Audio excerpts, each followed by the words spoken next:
पश्चिम बंगाल में होने वाले विधानसभा चुनाव को शांतिपूर्ण और निष्पक्ष तरीके से कराने के लिए चुनाव आयोग ने इस बार काफी सख्त नियम लागू किए हैं। इन नियमों का मकसद साफ है, चुनाव के दौरान किसी भी तरह की गड़बड़ी, हिंसा या वोटरों को डराने धमकाने जैसी चीजों को पूरी तरह रोकना। इन्हीं नियमों के तहत एक बड़ा फैसला लिया गया है कि वोटिंग खत्म होने तक एक ही बाइक पर 2 लोग साथ नहीं बैठ सकते। मतलब अब एक बाइक पर सिर्फ एक ही व्यक्ति चल सकेगा। इसके अलावा एक और बड़ा नियम लागू किया गया है। शाम 6 बजे से सुबह 6 बजे तक बाइक और स्कूटर की सड़क पर चलने पर पूरी तरह रोक लगेगी। हालांकि मेडिकल इमरजेंसी या जरूरी सेवाओं से जुड़े लोगों को इसमें छूट दी जाएगी। चुनाव आयोग का मानना है कि चुनाव के समय बाइक का गलत इस्तेमाल काफी होता है।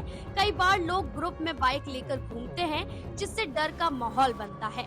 कुछ मामलों में बाइक का इस्तेमाल जल्दी एक जगह से दूसरी जगह जाने, वोटरों को प्रभावित करने या गड़बड़ी फैलाने के लिए भी किया जाता है, क्योंकि बाइक आसानी से छोटी गलियों और दूर दराज के इलाकों में पहुंच जाती है, इसलिए उस पर कंट्रोल करना जरूरी समझा गया है। इसी वजह से ये सख्त नियम लागू किए गए हैं ताकि पूरे राज्य में माहौल शांत बना रहे और लोग बिना किसी डर के अपने वोट का इस्तेमाल कर सके।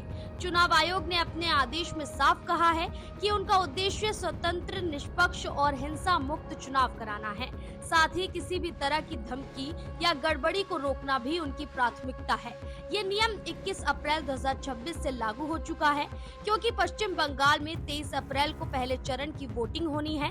इसी चरण में 152 विधानसभा सीटों पर मतदान होगा। इसके अलावा वोटिंग से 48 घंटे पहले सभी राजनीतिक रैलियों पर भी रोक लगा दी गई है, ताकि माहौल पूरी तरह शांत रहे। चुनाव आयोग के एक अधिकारी ने बताया कि कई बार कुछ लोग बाइक का इस्तेमाल करके वोटरों को डराने की कोशिश करते हैं। उनका कहना है कि हम नहीं चाहते कि बाइक डर या लालच का जरिया बने। कुछ मामलों में ये भी देखा गया है कि पार्टियां बाइक के जरिए कैश या शराब ले जाकर वोटरों को प्रभावित करने की कोशिश करती हैं, क्योंकि बाइक और स्कूटर आसानी से संकरी गलियों से निकल जाते हैं और कई बार चेकिंग से भी बच निकलते हैं, इसलिए इन पर सख्ती जरूरी हो गई थी। कुल मिलाकर ये सभी नियम इसलिए बनाए गए हैं ताकि चुनाव पूरी तरह साफ सुथरे और बिना किसी दबाव के हो सके और हर वोटर खुलकर अपने अधिकार का इस्तेमाल कर सके।